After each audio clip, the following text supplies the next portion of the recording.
Said a senior official familiar with this investigation says that a man is being questioned by law enforcement right now in the Tucson area related to this ongoing investigation into the disappearance of Nancy Guthrie. We do not know if this is the same person who was seen or potentially seen in the surveillance video taken at the home here. Take a close look at this video. This is who federal law enforcement officials want to speak to. The FBI released this surveillance footage showing a masked, armed individual outside of the home of Nancy Guthrie, tampering with her home security camera on the morning of her disappearance. Okay, I'm outside the house that is now being searched where this subject lived, we're told. There was a traffic stop close by. This is the subject being questioned in the Nancy Guthrie investigation. This is Josephina. Yes. This is her house, and the subject is her son-in-law. Yeah, is that right? Son, yeah. Tell me how this happened. Where was he when he was detained? My daughter and him and the kids, my grandkids, were doing door dashing. I got nightmares in my head, I fear. Thoughts build up until I can't feel. My mind fills up into a creature, and it haunts me somewhere much deeper. I got nightmares in my head, I fear. So there's been quite a lot of breaking news overnight. A person of interest was questioned, then he was released, but progress is being made. Overnight, a man was questioned and his house and vehicle was searched without incident. That man, as I say, has since been released. We can only assume the recently released footage led to someone, KOLD suggests it was a family member, tipping off the cops and the cops going in, not quite all guns blazing, but quite confidently.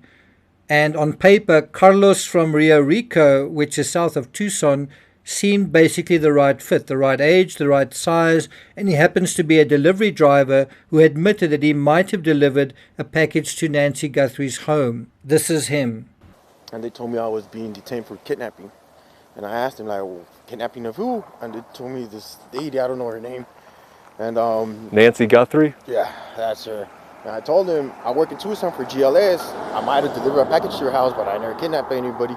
Now, first of all, it's a little odd that he can't remember delivering there, but it's also odd that after being questioned, he didn't seem to know who this case was all about. I mean, there are billboards all over Tucson. The airwaves, the TV is bumper to bumper. You're telling me he hasn't heard Nancy Guthrie over the past week.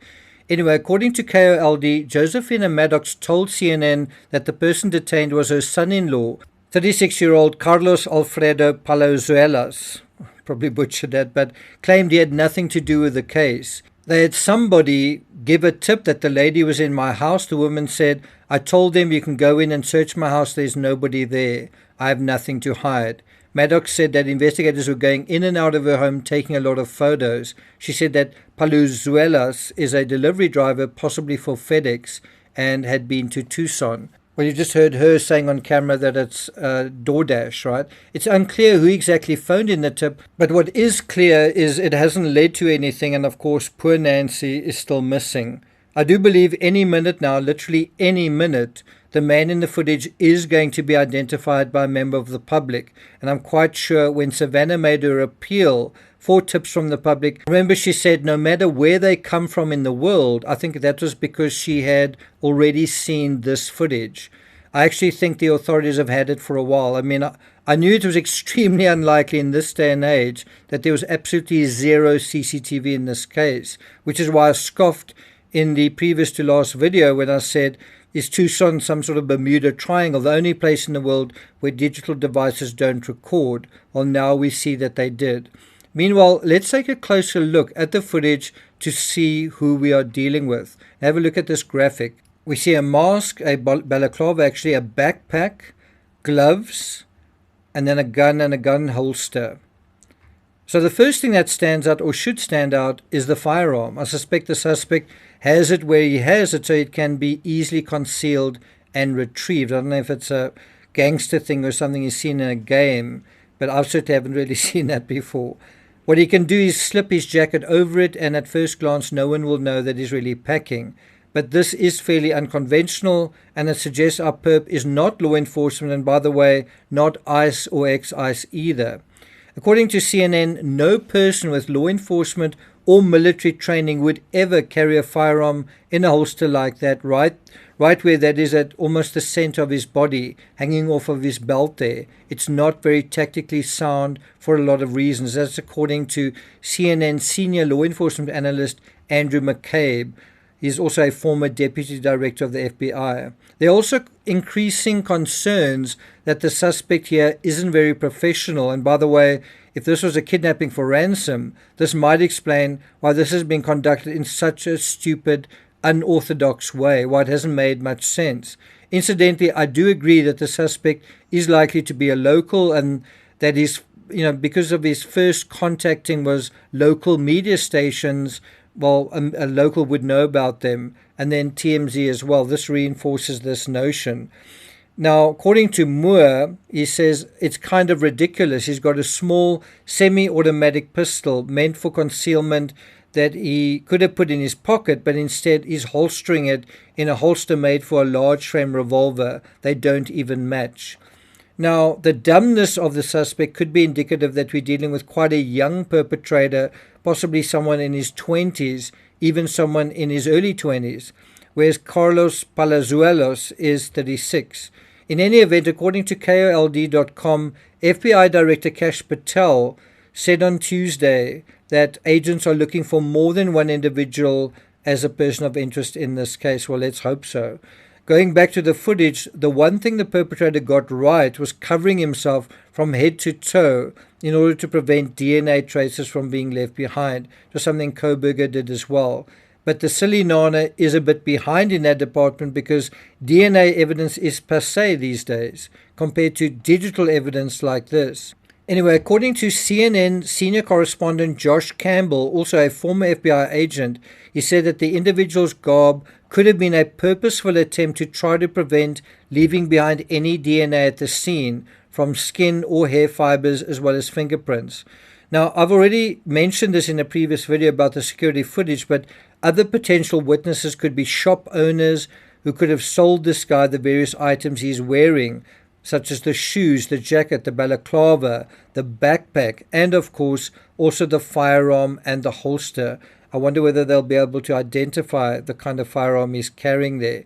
Then also according to CNN, in past cases, authorities have canvassed places like clothing and hardware stores in order to determine if employees may have recognized a possible suspect from when the items were purchased.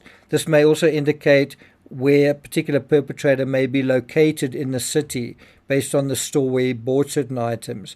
Now, I personally believe we are going to see the actual suspect in custody very soon, perhaps even later today, which is day 11. It just takes one person to recognize any one of a bunch of aspects about this footage, which, let's face it, is crystal clear. The one thing it really lacks is color and to some extent the sign of a vehicle in the background, but what we do get are the size of the individual, the build of the individual, the gait of the individual, the clothing of the individual, the eyes of the individual. That in itself is quite important. A close-up of the eyes. According to CNN, the footage shows the subject walking around outside as they approach Guthrie's home and try to obstruct the camera. Now, I think he looks down because he sees the camera, the lights come on, and he wants to avoid being seen. The movement may not be an obvious cue to strangers, but it could be recognizable, instantly recognizable to someone who knows the person. Another sign that we're dealing with a rookie is the fact that when confronted with the Nest camera, as I say, which illuminated when it sensed him, he really didn't seem to know how to deal with it. And he clearly didn't come prepared to deal with it either. According to CNN, if he had actually conducted surveillance on the home, proper surveillance, and seen the camera, he would have brought with him a means of obstructing it or removing it, but certainly obstructing it as well. This does suggest someone with casual exposure to the home, like a delivery driver, someone who went there once, or a construction worker, or perhaps someone who was merely told via word of mouth by another driver who Nancy Guthrie was, and that could be the perpetrator here. But the rookie suspect narrative is definitely starting to make sense. I also think we are dealing with a blue-collar perpetrator, someone like a delivery-type person, but not someone trying to collect on an inheritance. According to CNN, Moore said that, this attempt to cover the camera with shrubbery suggested a highly premeditated but very poorly planned abduction. And this is the first time this guy's ever done something like this. And I really like what he says here. This strikes me as somebody who doesn't know what he doesn't know. Committing a crime isn't quite as simple or as straightforward as it seems. Now, something else that the suspect didn't seem to know was to take an old lady's medication with him, which raises actually the alarming possibility about Nancy's welfare within this bozo's care. Is Nancy okay today?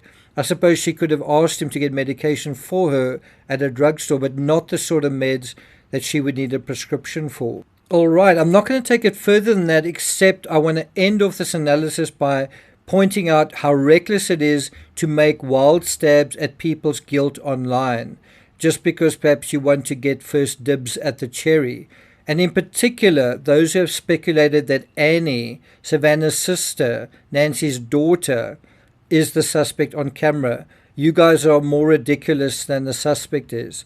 It really is ironic, the contradiction between the Ramsey case and this one. In the Ramsey case, no one wants to believe a family member could be involved, and in this one, with no evidence, everyone seems to want to believe a family member is involved. Jeez.